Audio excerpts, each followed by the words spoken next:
नमस्कार, मी डॉक्टर स्मिता कासकर तुमच्या सगळ्यांचं doctor Smita all about health या पेजवर स्वागत करते. आजचा आपला जो डिझीज आहे त्याला आपण म्हणतो आयर्न डेफिशियन्सी ॲनिमिया. त्याविषयी चर्चा करण्यामागचा उद्देश असा की हा मोस्टली कॉमन डिझीज आहे जो आपल्या भारतामध्ये आढळून येतो. मग हा जनरली जे रिप्रोडक्टिव्ह एजच्या फिमेल आहे म्हणजे 15 ते 45 वयाच्या फिमेल्स ज्या आहेत त्यांच्यामध्ये आणि यंग ग्रोइंग चिल्ड्रनमध्ये आपण कॉमनली आढळून येणारा हा आजार आहे. तर याला आयर्न डेफिशियन्सी ॲनिमिया का म्हणतात? तर आयर्नच्या डेफिशियन्सीमुळे आयर्नच्या कमतरतेमुळे होणारा हा आजार म्हणून याला आयर्न डेफिशियन्सी ॲनिमिया असं म्हटलं जातं. त्याची कॉमन कुठली लक्षणं आहेत ती आपण बघूया. तर सगळ्यात महत्त्वाचं लक्षण काय? फटीग म्हणजे थकवा. थोडं जरी जिना वर खाली चढला, थोडं जरी धावण्यात आलं किंवा तुमच्या रुटीनचे जे काही ॲक्टिव्हिटीज आहेत ते करताना सुद्धा अत्यंत थकवा जाणवणे, धाप लागणे हे पहिले लक्षण आहे. दुसरं लक्षण आहे विकनेस म्हणजेच काय? सतत अशक्तपणा जाणवतो, हातपाय गळून जातात, निरुत्साह जाणवतो, काहीच करायची इच्छा होत नाही.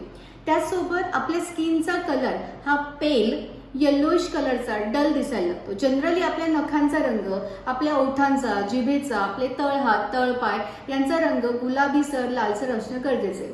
पण यांचा रंग जर पेल, डल किंवा येल्लोइश दिसायला लागला तर मात्र आयर्न डेफिशियन्सी ॲनिमिया असू शकतो. त्याचबरोबर इरेग्युलर हार्टबीट जाणवायला लागतात. म्हणजे काय? हृदयाचे ठोके हे अनियमित व्हायला लागतात. काही काहींना नॉशिया डेव्हलप होतो, वॉमिटिंग होतं, काही काहींना चेस्ट पेन होतात आणि आपले जे एक्स्ट्रीमिटीज आहेत म्हणजे तळहात आणि तळपाय हे अत्यंत थंड कोल्ड पडायला लागतात. काही काहींना हेडेक होतं. तर ही सारी लक्षणं कमी जास्त प्रमाणात या पेशंटमध्ये आढळून येतात. मग ॲनिमिया आणि आयर्न डेफिशियन्सी ॲनिमिया हे एकच आहेत का वेगवेगळे आहेत? हा कॉमन प्रश्न आहे. जनरली आपल्याला असं वाटतं की एखाद्या पेशंटचं HB चांगलं आहे म्हणजे त्याला ॲनिमिया नाही.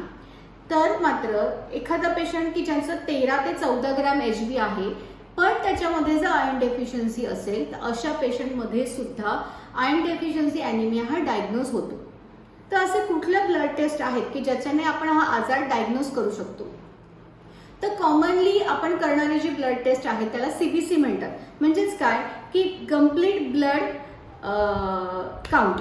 म्हणजे काय की तुमचं जे काही रक्तातले जे काही घटक द्रव्य आहे त्याचं काउंटिंग केलं जातं. त्यात तुमचं जर HB मेलमध्ये 13 ते 15 ग्रॅमपर्यंत आणि फिमेलमध्ये 11 ते 14 ग्रॅमपर्यंत आपण नॉर्मल कन्सिडर करतो. त्यापेक्षा कमी जर HB असेल तर अजून काही तपासण्या करणं गरजेचं आहे. जसं MCV म्हणजे काय? मीन कार्पिस्क्युलर व्हॉल्यूम. याची नॉर्मल रेंज 80 ते 100 असते पण याची पण व्हॅल्यू कमी आहे, तुमचं HB पण कमी असेल तर मात्र आपल्याला आयर्न प्रोफाईल टेस्ट करावी लागते. तर या आयर्न प्रोफाईल टेस्टमध्ये सिरम फेरेटिन, त्याच्यानंतर सिरम आयर्न, त्याच्यानंतर रेटिक्युलोसाइट काउंट अशा वेगवेगळ्या प्रकारच्या तपासण्या केल्या जातात. तर काहींच्या व्हॅल्यूज कमी झालेल्या असतात, काहींच्या व्हॅल्यूज वाढलेल्या असतात. हे झाले टेस्टिंगच्या स्वरूपात. आता एखाद्याला आयर्न डेफिशियन्सी ॲनिमिया डायग्नोज झाला तर आपण त्याची ट्रीटमेंट कुठल्या स्वरूपात करू शकतो? तर आपण आयर्न सप्लिमेंट थ्रू देऊ शकतो, हे डाएट थ्रू किंवा ओरली मेडिकेशन किंवा इंजेक्टेबल फॉर्ममध्ये. तर डाएटमध्ये आपण ग्रीन लिफी व्हेजिटेबल्स म्हणजे काय? हिरवे पालेभाज्यांचा समावेश अधिक प्रमाणात करायचा आहे. काळ्या रंगाच्या डाळी असतील, सोयाबीन असेल, राजमा असेल किंवा ड्रायफ्रुट्स असतील, त्याच्यामध्ये बदाम आले, अक्रोड आले, खजूर आले, मनुका आल्यात किंवा लाल रंगाची सगळी फळं. इव्हन तुम्ही तुमची भाजी लोखंडाच्या कढईत जरी शिजवली तरी पण त्यातून आपल्याला आयर्न मिळणार आहे. हे झालं डाएट थ्रू. आता आपण बघूया की ओरली आपण मेडिकेशन काय करू शकतो. तर generally common form of iron orally टॅबलेटमध्ये कुठले असतात? तर आयर्न फ्युमरेट आहे, आयर्न ऑक्झॅलेट आहे किंवा फेरस अस्कॉर्बेट आहे.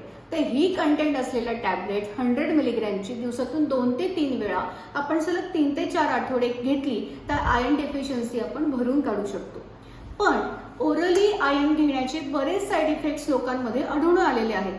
जसं अपसेट स्टमक म्हणजे पोट बिघडणे, त्याच्यानंतर काहींना डायरिया होतो, काहींना कॉन्स्टिपेशन होतो, नॉशिया, वॉमिटिंग किंवा डार्क स्टूल म्हणजे मोशनचा रंग डार्क होतो, टीथचा रंग ब्लॅकिश व्हायला लागतो किंवा कंटिन्युअस मेटॅलिक टेस्ट तोंडात जाणवते. तर ही लक्षणं थोडीफार प्रमाणात जाणवू शकतात. पण अशी व्यक्ती की जे ओरली मेडिकेशन टॉलरेटच करू शकत नाही अशात मात्र आपण इंजेक्टेबल फॉर्ममध्ये आयर्न देत असतो. तर पूर्वी आयन हे इंजेक्टेबल फॉर्ममध्ये आयन सुक्रोजच्या स्वरूपात वापरलं जायचं, पण त्याचे बरेच रिॲक्शन्स लोकांमध्ये आढळून आले. त्याच्यामुळे सध्या स्थितीला आयन कार्बॉक्सी मॉल्टोज या स्वरूपात आपण आयन इंजेक्टेबल स्वरूपात देत असतो. याच्यामध्ये अत्यंत कमी रिॲक्शन म्हणजे निग्लिजिबल अप टू 0 अशी असल्यामुळे हे देणं आपण सेफ कन्सिडर करतो सध्याच्या प्रॅक्टिसमध्ये. सो आजच्या व्हिडिओमध्ये आपण आयर्न डेफिशियन्सी ॲनिमिया म्हणजे काय, त्याची लक्षणं कुठली, कुठल्या प्रकारच्या रक्ताच्या तपासण्या आपण करू शकतो आणि त्याची ट्रीटमेंट याविषयी बघितलं. तुम्हाला जर हा व्हिडिओ आवडला असेल तर नक्की लाईक करा, शेअर करा आणि सबस्क्राईब करा. थँक्यू.